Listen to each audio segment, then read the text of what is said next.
Rhinoplasty is one of my favorite procedures that I do because the patients are some of my most educated patients. They usually know quite a bit about the procedure, even the anatomy, and ask very intelligent questions. My teenagers tend to be some of the most intelligent patients because they have to convince their parents that it's the right thing to do. When we sit down for a consultation, there are a number of things that we do during that time period. First of which is to discuss your goals, as well as to go over with the patient a complete medical history and make sure that an elective procedure is appropriate, and if there are some medical challenges, that we can address those appropriately and make sure that the patient is as safe as possible to undergo the procedure. We usually do our procedures in our outpatient center, and I'll mention that a little bit later.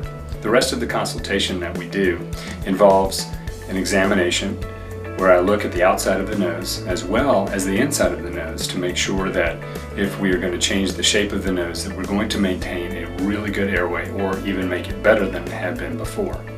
Sometimes there are baseline difficulties with breathing, either because of previous surgery, trauma, or just difficulties breathing from medical conditions such as allergy, and those need to be evaluated well prior to surgery.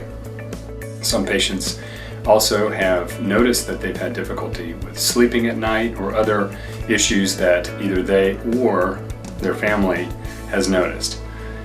After that's completed, what we'll do is usually an imaging consultation, and the imaging consultation will proceed with taking photographs and looking at the nose and the patient's facial proportions from side views, frontal views, and other views as needed. Many times patients aren't used to seeing themselves in very clinical pictures, but it's really telling, and we can discuss things very objectively. We also have a computerized program that allows us to change the shape of the nose right in front of the patient's eyes so they can see and help me with communicating their goals and their efforts in terms of what they would like to see as a final result.